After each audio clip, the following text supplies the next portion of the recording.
어찌되었든 7살의 나이에 즉위를 했습니다. 근데 굉장히 많은 업적들이 있었습니다. 많은 그런 영토 확장 전쟁을 했었고요. 명실공히 정말 강력한 왕권이 지배하는 산동반도 또 계속 내려가서 이 화북평야 일대로 뭔가 이제 고구려를 쳐들어오는데요. 중국 군대를 전부 다 격퇴해버립니다. 감당할 수 있겠어요? 뒷감당할 각오가 돼 있어야 돼요.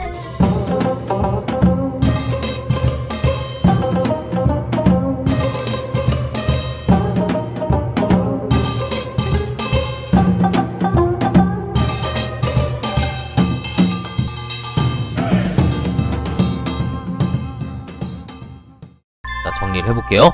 자, 동옥저와 갈사, 준하국 등을 정보를 하고 또 요동을 선제 공격해서 현도 지역의 6개 현을 정보를 했습니다. 또 산동반도와 화북평야까지 이렇게 내려가고 이어지는 한나라의 그런 반격도 격퇴했습니다만은 결국 현도는 부여의 방해로 실패했다. 이렇게 태조왕의 영토 확장을 정리해 볼 수가 있습니다. 자, 이 태조왕이 평생을 걸쳐서 진력했던 고토 회복 운동에는 여러 가지 의미가 있습니다. 일단 요서지역, 자 여기 보시면 이제 요수라고 강이 흐르고 있죠. 그래서 이 동쪽을 이제 요동, 또 이쪽을 이제 요서라고 부릅니다만은 굉장히 중요한 그런 요충지예요. 근데 이 요서 지역을 장악함으로써 한나라의 그 세력을 위축시켰다고 볼 수 있습니다. 그리고 이제 요동 지역에 여기 현도 가까이까지 요동 지역 일부를 또 점유했죠. 또한 여기 이제 밑으로 화북평야로 내려와요. 근데 당시 이제 고구려, 예전에 이제 제가 백제, 뭐 신라 쪽에서도 얘기했습니다만은 여러 자연재해들이 굉장히 많습니다. 뭐 메뚜기라든지 뭐 가뭄이라든지 이런 자연재해들이 굉장히 많은데 이쪽 중국의 화북평야에는 그런 일이 별로 없었던 것 같습니다. 굉장히 곡창지대고 여기서 많은 또 쌀이 나고 생산물이 나고 그러니까 이것이 또 백성의 살림에도 크게 안정이 됩니다. 그런가 하면은 여기 보면 선비가 있잖아요. 앞서서 이 현도성을 정벌 하려고 하는데 부여의 방해로 실패를 한 적이 있었습니다. 근데 고구려는 이때를 계기로 선비와 연합전선을 구축해서 나중에 부여와 한나라가 이제 손을 잡고 고구려를 방해했었는데 이 통교를 방해합니다. 그래서 어느 정도 이 연결을 끊어놓는 역할을 하게 되죠. 의미와 결과를 다시 한번 정리해보면요. 요서 지역을 장악해서 한나라의 세력을 위축하고 또 요동 지역의 일부를 점유했습니다. 그리고 또 영토 확장으로 인해서 화북평야를 장악함으로 인해서 백성의 살림을 안정시켰고요. 또 선비와 연합 세력을 구축해서 훗날 부여와 한나라의 통교를 차단하는 그런 역할을 했습니다. 자, 이 영토 확장만 가지고도 굉장히 큰 업적을 세운 우리의 태조왕, 그 93년이라는 세월이 절대 아깝지 않은 우리의 태조왕이었습니다. 자, 이렇게 이제 영토가 넓어지니까요, 이제 중국과도 한번 해볼만 합니다. 우리 중국에 절대 꿀리지 않는다. 지금 한나라 계속 여기저기 반란 일어나고 환관들이 막 국정 장악해서 나라 시끄러운데 우리 한번 붙어보자. 그 정도가 되는 겁니다.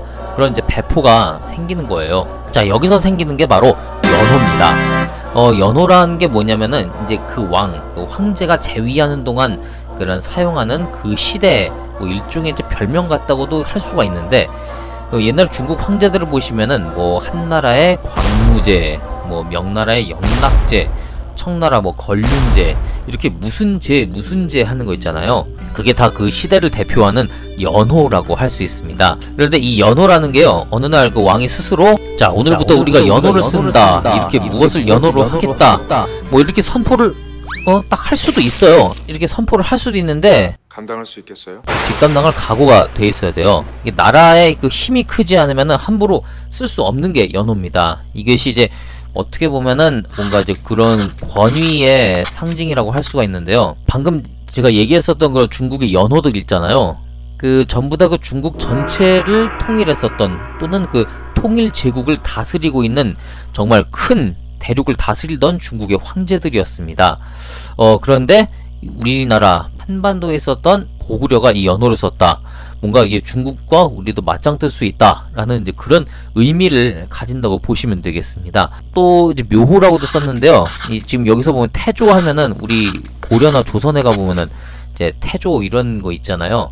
사실 이 의미로 해서 태조라고 한 건데 이 당시만 해도 이제 묘호라는 개념이 잘 안 잡혀서 나중에 뭐 태조왕 또 이렇게 그냥 붙이게 된 겁니다. 근데 어쨌든 이거 연호를 쓰고 또 이런 태조하는 이런 묘호를 썼다는 것이 굉장히 우리로서는 이제 우리가 대국이 됐다라고 스스로 자부하는 그런 의미를 가진다고 할 수 있겠습니다. 나중에 그 중화사상으로 물들었던 뭐 조선시대 가면은 이 감히 상상도 할 수 없는 그런 모습이에요. 제가 얘기한 이 연호에 대해서는 다음 시간에 따로 시간을 내서 더 다뤄보도록 할게요. 자, 이처럼 그 태조왕 때부터 고구려는 그 동아시아의 강국으로서 또 국제사회의 종주국으로 당당하게 부상하고 있다, 이렇게 보시면 되겠습니다. 자, 태조왕 때 일어났던 변화는 또 있습니다. 예, 계루부 고시에 왕위 세습 고착화 이렇게 써놨는데요. 자, 이게 무슨 의미냐? 예전에 부여할 때 그 5부로 나눠서 다스렸다 이런 얘기를 했어요. 뭐 왕을 중심으로 해서 마가, 우가, 저가, 구가 이렇게 했었는데, 그거를 이제 그대로 이어받아서 고구려가 실시했었던 것이 고구려의 5부라고 할 수 있습니다. 역시 지역을 또 사람의 그 부족에 따라서 이렇게 순노부, 절노부, 소노부, 관노부 이렇게 나눴어요. 그리고 왕이 속한 데를 계루부라고 했고요.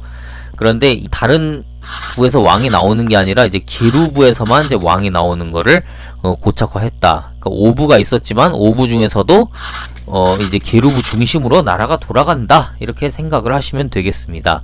그리고 이제 고시라고 했는데요. 그 이전에 이제 동명성왕이 왕위를 세울 때는 이제 스스로 이제 성씨를 이제 고시라고 그랬습니다. 고시라고 했는데, 이후에 뭐 유리왕이라든지 뭐 대무신왕, 민중왕 이런 때는 뭐 고시라고도 했다가 막 해시라고도 했다가 좀 왔다 갔다 했어요. 그런데 이때부터 태조왕 때부터 이제 고시를 이제 완전히 고착화시켜서 앞으로 우리 왕조는 고시다, 이렇게 해서 계루부에서 그리고 고시가 왕위를 이제 물려받게 됐다. 어떻게 보면은 왕위를 이제 이어나가는 그 줄기가 완벽해졌다, 이렇게 보시면은 되겠습니다. 자, 이 계루부 고시와 관련해서 다른 해석이 등장하기도 하는데요. 방금 전에 제가 2대 유리왕부터 5대 모본왕까지는 이제 해시였다 이렇게 했었는데, 유리왕부터 모본왕까지는 해시이면서 동시에 계루부가 아니라 이 옆에 보시는 이 소노부 출신들입니다. 왼쪽에 소노부 보이시죠? 이 소노부 출신들이었는데, 자, 그러면 여기서 의문이 생길 겁니다. 동명성왕의 아들이 유리왕이었고, 다시 그 아들이 대무신왕이고, 또 민중왕이고, 또 대무신왕의 아들이 모본왕이고 한데 왜 부족이 다를까? 예, 분명히 한 왕실로 이렇게 혈통이 이어져 내려왔다는 그런 기록이 있습니다만은, 일각에서는 사실은 유리왕이 동명성왕의 아들이 아니라 전혀 다른, 동명성왕은 계루부였고요. 유리왕은 소노부의 다른 사람이었는데, 이 유리왕이 동명성왕을 살해하고 왕위를 찬탈했다. 일각에선 이런 주장이 있습니다. 그러니까 이 같은 혈통으로 이어진 그런 관계가 어떻게 부족이 다를 수 있을까 해서 좀 의심이 가는 부분인데요. 사실 여기에 대해서는 좀 더 연구가 필요하고, 어쨌든 이 지금까지 소노부에서 계속 왕이 나오다가 다시 이 왕위가 동명성왕의 후손으로 이어진 계루부로 돌아갔다, 이렇게 해석을 할 수도 있겠습니다. 자, 이렇게 뭔가 고대 국가로서의 모습이 갖춰져 가는구나, 이렇게 보이실 수가 있겠습니다. 100년에 걸친 이 태조왕의 그런 치세는 이러한 커다란 나라가 더 강건해지고, 또 국제적으로도 더 명성을 떨치는, 또한 뭔가 이제 앞으로 나라가 역사적으로 힘있게 뻗어나갈 수 있는 그런 기틀을 마련했다고 보실 수가 있겠습니다. 자, 이렇게 한 세기를 다스리고요. 7대 차대왕이 즉위를 하는데요. 배경 설명을 살짝 드리자면요. 태조왕이 이제 한 100년 가까이 왕위에 있었잖아요.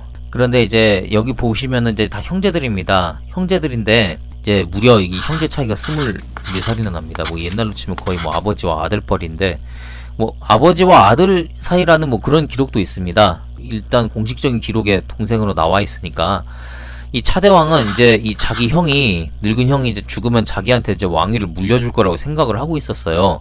근데 이 세월이 지나도 형이 죽지를 않네? 늙은 형이 계속 앉아있으니까 막 불안한 겁니다. 이러다가 내가 먼저 늙어 죽는 게 아닌가, 별 생각을 다 하죠. 그러다 결국에는 나중에는 자기 세력을 모아서 반란을 일으킵니다. 그리고 형을 사실상 내쫓죠. 뭐 죽이진 않고 이제 그 뒷방 늙은이로 완전히 만들어버립니다. 그렇게 해서 자기가 왕위를 차지합니다. 태조왕은 이제 자기가 힘이 없어졌다는 걸 아니까 그냥 할 수 없이 이제 물려주는 형식으로 동생한테 왕위를 물려줬어요. 그런데 이제 이 차대왕, 앞서 얘기했었던 지난 시간에 얘기한 5대 모본왕 못지않게 잔인한 폭군입니다. 지난 시간에 얘기했죠. 5대 모본왕, 그리고 14대 봉상왕, 그리고 여기 7대 차대왕까지 해서 고구려 3대 폭군이 되겠습니다. 자, 왕위에 오르자마자 뭐 하냐면요, 지금 뻔히 자기 형 살아있어요. 근데 형 아들을 다 죽입니다. 조카들 죽이고요, 또 자기한테 반대했었던 신하들 죽이면서 나라를 아주 살벌하게 만듭니다. 심지어는 얘가 이제 반란을 일으키려고 할 때 말렸던 사람이 있어요. 보시면 바로 이 동생, 훗날 신대왕이 되는 이 동생입니다. 동생이 그러면 안 돼요. 그 큰형님한테 반란 일으키시면 안 됩니다. 이랬어요. 근데 말을 안 듣고 반란을 일으키거든요. 근데 성공해서 왕위에 올랐단 말이죠. 자, 그럼 어떻게 되겠습니까? 당연히 이 동생 찾아서 죽이려고 할 겁니다. 성질이 더럽고 자기한테 반대되는 사람들을 다 죽이는 애니까. 근데 그러니까 그걸 알고선 이제 이 이름이 백고인데, 백고가 산속으로 들어가서 숨어버립니다. 나는 자연이다.